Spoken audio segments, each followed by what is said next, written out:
ఒక పట్టణంలో ఒక కుర్రవాడుండేవాడు.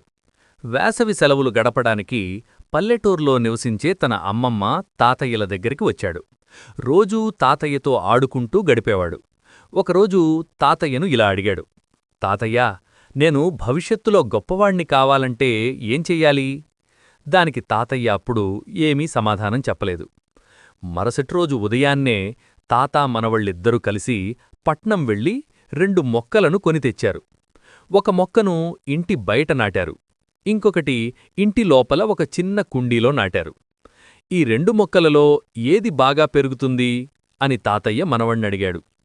దానికి ఆ పిల్లవాడు, ఇంటి లోపల ఉన్న మొక్కే బాగా పెరుగుతుంది తాతయ్యా, ఎందుకంటే దీనికి ఎండా వానల నుండి రక్షణ ఉంటుంది, చాలా భద్రంగా ఉంటుంది. బయట ఉన్న మొక్కకు అంత భద్రత ఉండదు కదా అని సమాధానం చెప్పాడు. ఇంతలో వేసవి సెలవులు ముగియడంతో కుర్రవాడు తిరిగి పట్నం వెళ్ళిపోయాడు. 4 సంవత్సరాల తర్వాత ఆ అబ్బాయి మళ్లీ తాతయ్య దగ్గరికి వచ్చాడు. పాత విషయాన్ని గుర్తుచేస్తూ, తాతయ్యా, నేను భవిష్యత్తులో గొప్పవాణ్ణి కావాలంటే ఏం చెయ్యాలని అడిగితే మీరప్పట్లో సమాధానం చెప్పలేదు. ఇప్పుడైనా చెబుతారా అనడిగాడు. దానికి తాతయ్య చిరునవ్వుతో, మనం 4 సంవత్సరాల క్రితం 2 మొక్కలు నాటాం కదా, అవి ఎలా ఉన్నాయో చూద్దాం పదా అని బయటకు తీసుకెళ్లాడు.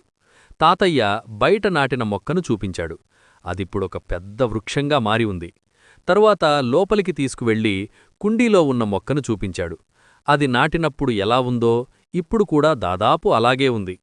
అది చూసి ఆశ్చర్యపోయిన కుర్రవాడు, ఇదేంటి తాతయ్యా, లోపల ఉన్న మొక్కే బాగా పెరుగుతుంది అనుకున్నాను, కాని అది అలాగే ఉంది. బయట ఉన్న మొక్క ఇంత పెద్ద చెట్టెలా అయ్యింది అనడిగాడు. అప్పుడు తాతయ్య ఇలా అన్నాడు. బయట ఉన్న మొక్క ఎండ, వాన, గాలి వంటి కష్టాలను ఎదుర్కొంది.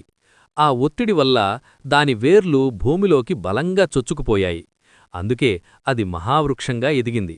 కాని లోపల ఉన్న మొక్కకు ఎలాంటి కష్టాలు తెలియవు. అది చాలా సుకుమారంగా పెరిగింది. అందుకే అది అలాగే ఉండిపోయింది.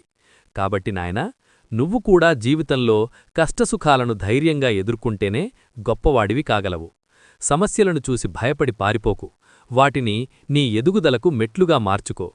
నువ్వు అడిగిన ప్రశ్నకు ఇదే నా సమాధానం. చీకటి లేకపోతే దీపం కనిపెట్టాలన్న ఆలోచన కూడా పుట్టేది కాదు.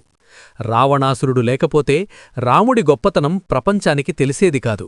కాబట్టి కష్టాలు లేని జీవితాన్ని మీరు కోరుకుంటే మీరు ఎప్పటికీ కుండీలో ఉన్న మొక్కలాగే ఉండిపోతారు. కష్టాలను తట్టుకుని నిలబడితేనే మీరు మహావృక్షంలా ఎదగగలుగుతారు. మళ్ళీ కలుద్దాం. మీ సూర్యనారాయణ సుంకర.